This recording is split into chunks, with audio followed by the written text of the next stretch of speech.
Anushka. Jai Hind, friends. As we all promised you that in our coming days we will come up with various discussion in the Netaji Memorial Series. So today we are starting the second episode of the Memorial Series. Second World War and the changing political scenario gave many opportunities to Indian freedom movement. Joining of Japan in the war changed many equations, and the Indian prisoner of wars taken by Japan after the fall of Singapore and Malay started a new chapters for the Indian freedom movement. The Indian soldiers finally handed over to Indian Independence League in Japan, and under the command of General Mohan Singh, Azad Hind Fauj raised on 17th of February 1942. In the second episode of Netaji Memorial Series, today we will listen to Sri Shubham Sharma about the history of the first Indian army, the army made of Indians to fight the Indian War of Independence. We welcome Sri Shubham Sharma in our in this session of Vartalab, and we will request Shubham to discuss elaborately about the history of formation of Azad Hind Fauj and the journey of Azad Hind Fauj up to Indian National Army in October 1943. Okay. First of all, I thank Team Desh for inviting me today. And on 17th of February 1942, at Ferrer Park, Indian National Army was raised under the command of General Mohan Singh.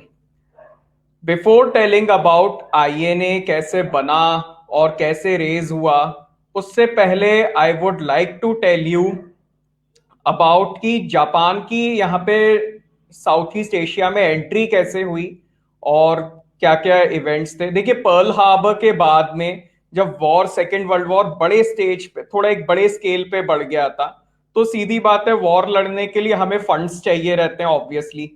और funds के साथ साथ में we also need oil और सारी चीजें जो चाहिए रहती हैं. तो उन सब के लिए क्या था कि साउथ ईस्ट एशिया, देखिए मलाया जो था, वहां पे उस समय टिन और रबर इनका काफी ज्यादा उस टाइम पे इनका उपज था. और सिर्फ यही नहीं, ये बोर्नियो और जो साउथ ईस्ट एशियन जो कॉलोनीज थे ब्रिटिश एम्पायर के, तो वहां पे ऑयल और इनके सबके रिसोर्सेज जो नेचुरल रिसोर्सेज थे, तो वो सारी चीजों की जरूरत थी जापान को उस समय. तो जापान बेसिकली अपने सेकेंड वर्ल्ड वॉर में, क्योंकि एक बड़े स्केल पे बढ़ चुका था पर्ल हार्बर के इंसिडेंट के बाद, इसलिए वो लोग जो है साउथ ईस्ट एशिया में एंटर किए. अब साउथ ईस्ट एशिया में वो लोग जब एंटर किए, 15 फरवरी 1942 को सिंगापुर पूरे अच्छे से इनके कैप्चर में आ गया. और फिर उसके बाद में 17 फरवरी 1942 को कर्नल हंट, जो कि अंग्रेजों की तरफ से स्टाफ ऑफिसर थे ब्रिटिश इंडियन आर्मी के मलायन कमांड के, तो वो हैंड ओवर करते हैं एक फॉर्मल सेरेमनी में इनको, इंडियन पीओडब्ल्यूज को, जनरल फूजीवारा जो उस समय मेजर थे, तो उनको हैंड ओवर करते हैं. तो जब उनको हैंड ओवर किया जाता है 17 ऑफ फरवरी 1942 को, तब उस समय फूजीवारा साहब कहते हैं कि देखिए, हम भी एशिया के हैं, आप भी एशिया के हैं, तो हम लोग इस तरीके से भाई भाई हैं. एक भाई दूसरे भाई का कैदी होकर कैसे रह सकता है ना. और सिर्फ यही नहीं, इससे पहले क्या था कि जो जापानीज फोर्सेस थे, ये एक्चुअली जापानीज इंपीरियल आर्मी, ये लोग टच में थे गदर पार्टी के जो उस टाइम पे एसोसिएट्स थे, जैसे आपके राश बिहारी बोस हुए, जियानी प्रीतम सिंह ढिल्लन हुए, ग्रंथी प्रीतम सिंह ढिल्लन, तो आपके स्वामी सत्यानंद पुरी वगैरह. तो जो बेसिकली आइडिया था इंडियन नेशनल आर्मी का, that was idea of these Granthi Pritam Singh Dhillon and आपके ये स्वामी सत्यानंद पुरी और जो भी गदर पार्टी के क्लोज एसोसिएट्स थे, they were in the touch with the Japanese army. और वहां से जापानीज आर्मी के साथ में इन लोगों ने मिलके, जनरल मोहन सिंह उस समय क्योंकि कैप्टन थे, तो उनके इसका फर्स्ट ऑपरेशनल कमांडर बनाया गया. तो originally it was the idea of these people. Later on Mohan Singh raised it on 17th of February 1942. फिर उसके बाद में क्या हुआ कि जनरल मोहन सिंह साहब जो थे वो एग्री नहीं किए थे जापानियों के साथ में, क्योंकि जापानीज जो थे वो, एक चीज थी कि जापानी भी देखिए उस टाइम पे देवर ऑल्सो, वो भी कोई शरीफ तो थे नहीं. हम लोग सब जानते हैं कि किस तरीके का उन लोगों ने काम जो है चाइना में और दूसरे कहाँ कहाँ पे क्या क्या किया है, सेकेंड वर्ल्ड वॉर में कितना वॉर क्राइम्स वगैरह किए. तो ये उनको शक था जनरल मोहन सिंह को कि कहीं दीज पीपल जो है ये लोग कहीं यूज ना करें आईएनए का as a cannon fodder for their own interests. पहली बात. दूसरी बात ये थी कि मोहन सिंह ने साफ साफ कह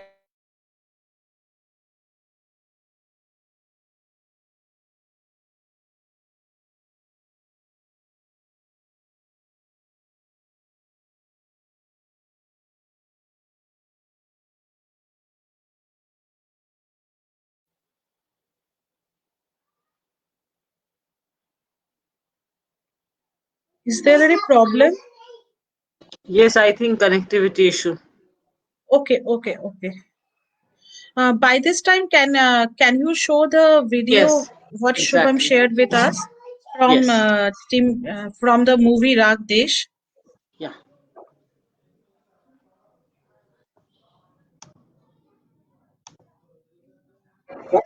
Of war. I, Lieutenant Colonel Hunt of the British Indian Army, hand you over to the Japanese Imperial Army. You will follow their command. Failure to do so will result in punishment. 諸君は我々の捕虜ではない。私は英国の捕虜のインド軍と日本軍の侵攻のためにここに来た。 मेरे प्यारे हिंदुस्तानी साथियों, आप लोग युद्धबंदी नहीं हो बल्कि हमारे मित्र हो. हम ब्रिटिश इंडियन आर्मी के सभी हिंदुस्तानी फौजियों को और साउथ ईस्ट एशिया के सभी हिंदुस्तानी सिविलियंस को एक साथ मिलाना चाहता हूं. अपने देश की आज़ादी आपको अपने हाथों से मिलनी चाहिए. अब मैं ये कमान कैप्टन मोहन सिंह को सौंपता हूं, जो आपके जीओसी होंगे. हम चाहते हैं कि आप इंडियन नेशनल आर्मी में शामिल हों और कैप्टन मोहन सिंह की अगुवाई में ये जंग लड़े.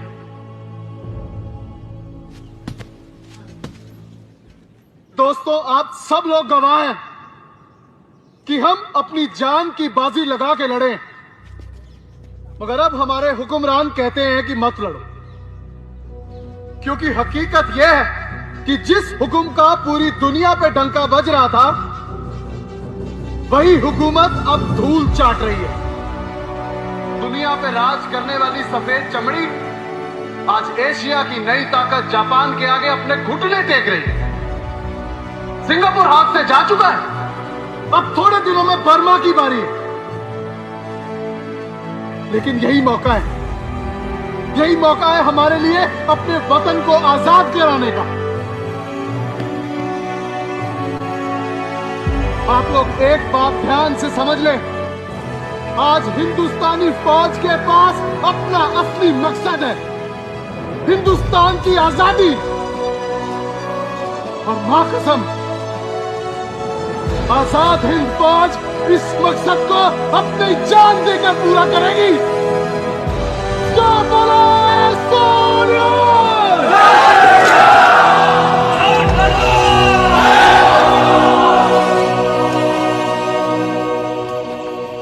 ऐसे लड़ जाते हैं अमर.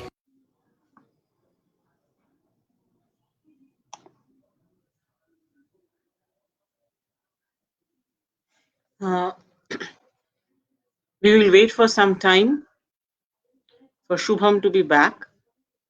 Meanwhile, I will just try to check with him what is the problem. Actually, I was also calling him, but not. I mean, the connection is not. I mean, I'm also not getting the connection, even in the phone. Oh, then maybe some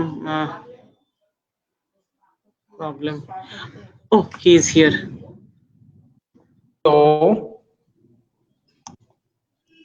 hello. Hi. Wonderful. हाँ, अभी तो right now I am doing it through phone. Okay. Hello. Yes. Is it Shubham, audible now? actually, yes, absolutely. Actually, by this time, we have shown the video you shared with us today from the movie Rag Hmm. Desh, and Hmm. where actually it was the scene what you described just before your connection got over. Yes. Okay, and now you can तो start where you left actually. Okay, actually general Mohan Singh साहब जो थे वो ये नहीं चाहते थे कि it should be used as a second hand army. उन्होंने ये कहा कि we will not tolerate any kind of second hand treatment and उनको ये शक था कि कहीं जापानी इसको अपने लिए एज अ कैनन फॉडर इस्तेमाल ना करें। तो उस चीज को लेके उनकी आपस में कई बार पटती नहीं थी जापानियों के साथ में, और अल्टीमेटली जापानीज ने उनको अरेस्ट कर लिया था।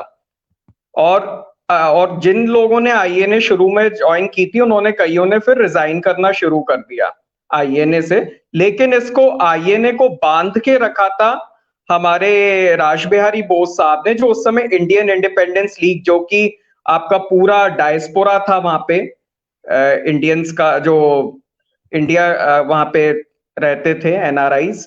तो उन्होंने फिर क्या है कि इसको जिंदा रखा और अल्टीमेटली फिर उन्होंने जो है इसकी कमांड पूरा एक्सपेंशन किया, फंड्स ऑर्गेनाइज किए, और फिर बाद में उन्होंने ये नेताजी सुभाष चंद्र बोस को 4 जुलाई 1943 को कैथे हॉल में हैंड ओवर की थी इसकी कमांड।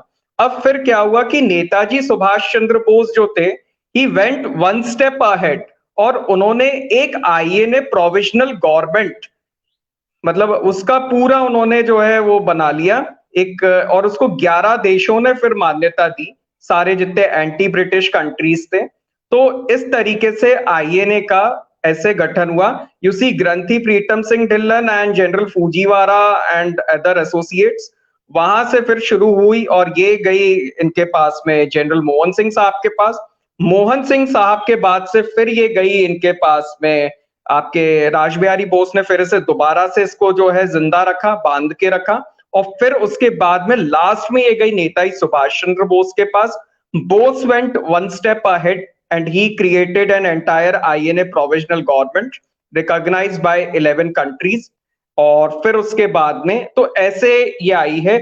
अल्टीमेटली आप ये देखिए, अगर इन लोगों ने नेताजी को ये सब जो है तैयार करके नहीं दिया होता, वो तो आप ये समझिए जैसे एक गुलदस्ता होता है ना, तो वो सारी चीजें इकट्ठा करके एक सारे फूल चुन चुन के एक अच्छे से गुलदस्ते में सजा के वो नेताजी सुभाष चंद्र बोस को इन लोगों ने हैंड ओवर किए। तो इन लोगों का भी आज ये देखिए आयरनी ये है कि हमारे देश की पहली legitimate army that fought for Indian interests, आज 17 ऑफ फरवरी को आज उसी का कोमेमोरेट नहीं करते ज्यादा लोग, और ये बड़ा मतलब एक हम लोगों के लिए सोचने वाली बात है कि the army that fought for the independence of us, of our country, हम लोग ऐसे देश के वासी हैं जो लोग अपने उस आर्मी को ही जो है आज के दिन भी याद नहीं करते। जी Shubham, I will just ask you to describe the, I mean, the structure of Indian National Army. मतलब लड़ाई जब on 21st of October the provisional government was established, and probably on the second day the provisional government declared the war against the allied forces, including Yes. obviously including British and USA. तो उस शुरू में what was the basic structure of Indian National Army? How was the brigades were formed and who were at the top? Just इसके बारे में अगर आप थोड़ा हमें enlighten करेंगे। इनिशियली तो देखिए जो फर्स्ट आईएनए जो थी उसमें गांधी, नेहरू, आजाद ये 3 ब्रिगेड्स थे, और एक हिंदुस्तान फील्ड फोर्स करके था। It was under the command of colonel SM Hussain, और शुरू में काफी रिक्रूट कम थी आईएनए में जो मोहन सिंह साहब के उसमें बनी थी, और फिर बाद में लेकिन जब नेताजी आए और फिर काफी लोग देखिए, अब मैं आपको भी बताता हूँ, मेरे जो ग्रेट ग्रैंडफादर के छोटे भाई थे वो भी शुरू में आईएनए का पार्ट होने से इनकार कर दिए थे। वो सेकंड वाली आईएनए के पार्ट रहे थे जो नेताजी के आने पे बनी, उसका एक्सपेंशन हुआ था। तो इनिशियली बहुत से ऑफिसर्स भी रिफ्यूज इसीलिए कर दिए थे आईएनए को, क्योंकि उन लोगों को लगा कि कहीं जापानीज उनको as a cannon fodder use ना करें। और रही बात इनके जो ऑर्गेनाइजेशन थी, शुरू में तो काफी छोटी थी ये, और शुरू में बहुत कम लोगों ने 8-10 हजार ने ज्वाइन किया था। फिर उसके बाद में जब नेताजी आए और नेताजी ने फिर जब अपना स्पीच वगैरह दिया कहते हॉल में, और लोगों ने उनका सुना और लोगों को एक श्योरिटी मिली, तब जाके फिर जो लोग पहले ज्वाइन नहीं किए थे, फॉर एग्जाम्पल इवन शुरू में शाहनवाज खान साहब भी काफी अगेंस्ट में ही थे, क्योंकि उनको भी ऐसा भरोसा नहीं हो रहा था कि ये जापानीज जो है इतने कोई हमारी हेल्प ही करेंगे या नहीं। लेकिन अल्टीमेटली फिर उन्होंने भी देखा नहीं ये है, और फिर नेताजी ने जब लोगों को वहां पे आके इतना एश्योर किया, और जब नेताजी ने अपनी जो इमोशनल स्पीच दी, उसके बाद में फिर लोग आए और फिर इस फौज का एक्सपेंशन होना शुरू हुआ। तो उसकी जो 60,000 की डिवीजन थी, और 60,000 की जो फौज थी, उसको नेताजी ने 3 डिवीजनों में बांटा था। तो पहली डिवीजन जो थी, it was under the command of major general Zaman Kiani.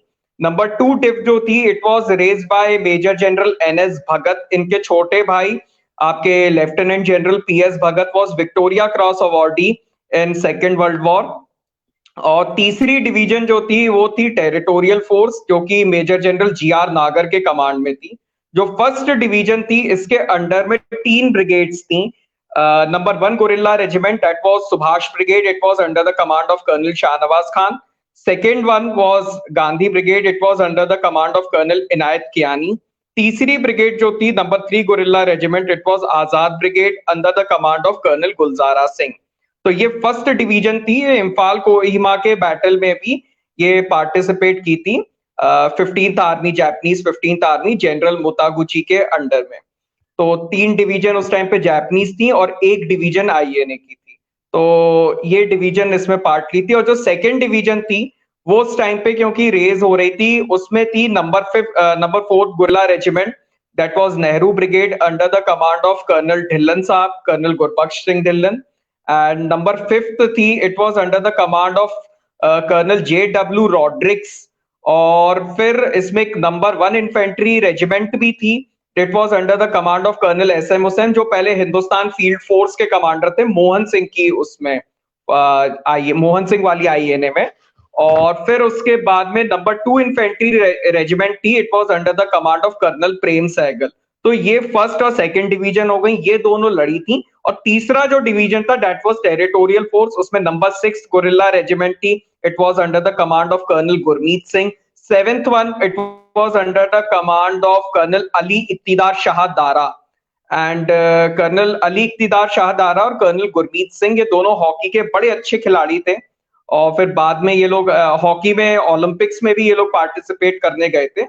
And colonel Dara later on became first captain of Pakistan hockey team. Number 8 के थे बिशन सिंह, नंबर 9 के थे कर्नल ठाकुर सिंह। और कर्नल ठाकुर सिंह इनिशियली इसके भी रहे थे, 2IC थे सुभाष ब्रिगेड के, फिर बाद में वो इसमें आ गए थे। एंड नंबर 10 के थे colonel Raja Mohammad Arshad, he was general staff officer grade 1 in first INA division during battle of Imphal Kohima. ये हो गई इनकी टोटल तीनों डिवीजन। फिर इसके अलावा 3 इंडिपेंडेंट ब्रिगेड्स और थी, जिसमें आपकी रानी झांसी रेजिमेंट थी, जिसकी commander colonel doctor Lakshmi Sahgal थी, और इसकी 2IC थी कैप्टन जानकी तेवर। और इसके अलावा एक आपका स्पेशल फोर्सेस था Bahadur group, it was under the command of colonel Shaukat Ali Malik, जो बहावलपुर स्टेट फोर्सेस के थे। एंड इन्हीं के 2IC जो थे बहादुर ग्रुप के, that was lieutenant colonel Kunwar Bahadur Sharma, he was my younger brother of my great grandfather. And फिर उसके अलावा जो इंटेलिजेंस ग्रुप था, it was under the command of colonel Satyadev Sahay, Anand Mohan Sahay के भाई जो थे। AM Sahai was also a member in cabinet of INA provisional government. Ji.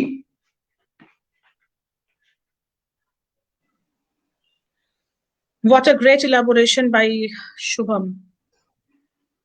We really got an idea about the Indian National Structure. Army And obviously, today on the Raising Day, we should remember all the unsung and rather unnamed the warriors, because once Shubham actually told me also that among the 26,000 martyrs, even not 1,000 names we know, right, Shubham? Yes.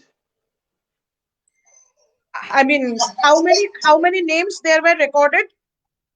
I have a record of 3,500 names around. Okay, among the 26,000. Yes, among 26,000. So at least as a nation, we can pay our tribute to our soldiers by, Exactly. I mean, by our various activities, and this is probably the high time to remember the martyred soldier as well as all the soldiers who fought for our independence. Yes, Huh. Shubham. Actually, one more thing I want to say, that you see, we as a country, today is 17th of February 1942, when INA was raised. The first army Yes. of India, the first legitimate army that fought for Indian interests, not for the interests of the British. Absolutely. Pity is that we people you see, आज किसने आज जो है 17 फरवरी पे, ना सरकार की तरफ से ना हम लोगों ने कभी कोमेमोरेट ही नहीं किया जो आर्मी हमारे देश की आजादी के लिए लड़ी, जिसकी वजह से आप ये सोचिए कि अंग्रेजों के टाइम पे it was impossible for an Indian commissioned officer to dream of becoming even a full colonel, forget about becoming a general. आज अगर हम लोग रेड कॉलर टैब्स और ये सब पहन के हमारे जनरल्स भी देख पा रहे हैं, तो it is only and only because of the sacrifices of the INA। And सिर्फ यही नहीं, आप देखिए अमेरिका, उनको भी लड़के आजादी मिली, उन लोगों ने हमेशा, आप चाहे इजराइल को देखिए, वो लोग भी अपने जो रहे हैं उनके लिए लिबरेशन के लिए लड़े, उनकी हमेशा करते हैं, गार्ड ऑफ ऑनर वगैरह देते हैं। यहाँ तक कि मुक्ति बाहिनी जो बांग्लादेश के लिबरेशन में लड़ी और बांग्लादेश को आजाद कराया, उनको तक जो है वहां पे सलामी वगैरह गार्ड ऑफ ऑनर दिया जाता है। लेकिन 17 फरवरी 1942 आज उसका कहीं हमारे यहाँ पे जिक्र तक नहीं है इंडिया में। ये हम लोगों के, आप देखिए नेशनल कैरेक्टर की बात आती है तो कहीं ना कहीं ये चीज हम लोगों में मिसिंग है, और इसी चीज का फायदा अंग्रेजों ने पहले भी उठाया। और अगर हम लोगों ने ये चीज अपने अंदर नहीं सुधारी तो फिर चाहे कुछ भी आप जो है कितनी भी तरक्की करें, कुछ नहीं होने वाला। जो पहले हाल हुआ था वो फिर आगे भी आने को मिल जाए तो उसमें कोई बड़ी बात नहीं होगी जी। Absolutely. What actually I told you in one of our discussions that अगर सच में 125th anniversary नेताजी के celebrate करना है तो this is the best time to acknowledge Azad Hind Fauj. Exactly. It's not about a single statue of Netaji, or it is not about a single day to celebrate Netaji's birthday or something like that. Yes. We have to, I mean, remember all our soldiers who fought for us, so that I mean, we can fulfill Netaji's wish for his Azad Hind Fauj, for his international army. Absolutely. Very true. तो अब मैं and थोड़ा अब जो है करना चाहूंगा इन lines के साथ में। INA के लिए जो लिखी गई हैं, एक मिस्टर मदन मोहन समर जी हैं, डेप्यूटी SP हमारे MP पुलिस में, उन्होंने कर्नल ढिल्लन साहब की डेथ एनिवर्सरी पे ये सुनाई थी लाइनें कि शत्रु की साजिश के सम्मुख जिनका स्वाभिमान तना, जिनका रक्त धरा पर गिरकर हमारा हिंदुस्तान बना, आंखें मूंद जिन्होंने हमें जीवन सा उल्लास दिया, स्वयं हुए अघात देश को शिखरों सा विश्वास दिया, जिनने जीवन छोटा माना, माना देश महान है, उनकी आजाद हिंद फौज के दम पर खड़ा ये मेरा हिंदुस्तान है।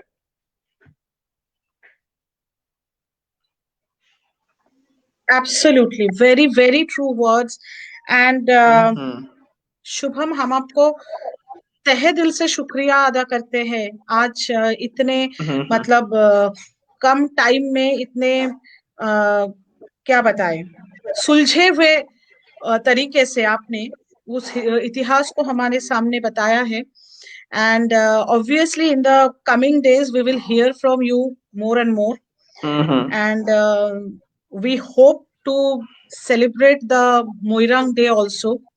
It was a Exactly. memorable victory for the Indian Yes. freedom movement, and towards our independence, it was red marked day towards our independence. So on Yes. Moirang Day, we will obviously listen from you about the detailed operation, and we will and in coming days, in various times, you will have to come to sit with us, and you Sure. will have to narrate the stories to our viewers I and listeners. Hmm.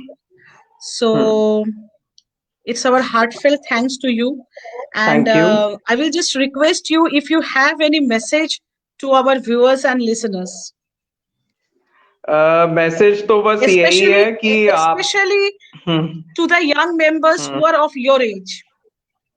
Actually देखिए, सबसे पहली बात मैं ये कहना चाहता हूं कि हम लोग अगर ये ठान लें कि हमें अपने देश को रीपे करना है, नेताजी सुभाष चंद्र, देखिए किसी को देश सेवा करने का अपने आप मौका नहीं मिलता है कि अपने आप चल के आएगा मौका और मिल जाएगा। हमें उसने ग्रैब करना होता है, उस मौके को हमें कैप्चर करना होता है कैसे भी करके। अब आप देखिए, नेताजी जो थे उनके हम लोग लाइफ से देखें, या जो हमारे और भी रहे हैं रेवोल्यूशनरीज, अब नेताजी को देखिए, वो एक अच्छे संपन्न परिवार के थे, उनके पास में सब आईसीएस उस समय पास किया, इतने पैसे वाले घर के थे, अपना सर्व सुख, अपार योग्यता और कार्य शक्ति सब कुछ मातृभूमि के चरणों में न्यौछावर कर दिया। और उन्होंने देखिए कहां से कैसे उन्होंने सारे मौके खुद अपने आप क्रिएट किए। तो ऐसा नहीं है कि हमें अपने देश को जो है सर्व करने के लिए अपने आप मौका मिलता है, हमें कैसे भी करके रीपे करने का स्थान लेना चाहिए। हम अगर अपने आसपास सिटी के भी अगर हम लोग जो हमारे सिटी के जो शहीद लोग हैं उन लोगों के बारे में और इनकी जो हम लोग नरेट करेंगे जब वीर गाथाएं, और ये स्पेशली स्कूल के बच्चों को और ये सब बताना बहुत जरूरी है, क्योंकि वहीं से फिर आपके अंदर जो है स्पिरिट आती है। और ये अगर नशा जिस दिन आ गया कि हमें अपने देश को कैसे भी करके रीपे करना है किसी भी फॉर्म में, है ना, अगर मान लो हमारे देश में कोई अच्छे लोग हैं जिनको पोटेंशियल है जिनमें, लेकिन वो अचीव नहीं कर पा रहे हैं, तो हमें उनको जो है कैसे भी करके, हर काम देखिए सरकार का नहीं है और ना सरकार करने वाली है, तो कहीं ना कहीं हमारी क्या जिम्मेदारी होती है वो हमें निभाना पहले सीखना चाहिए as a true citizen of India. यही मैं मैसेज देना चाहता हूं। Absolutely. And with this positive note, we are now concluding the second episode of our Netaji Memorial series. And once again, we convey our thanks to Sri Shubham Sharma for enlightening us on this day. And today, I will request every member of Desh to remember the 60,000 unsung warriors who fought for our independence. We owe our freedom to them. Jai Hind. Jai Hind.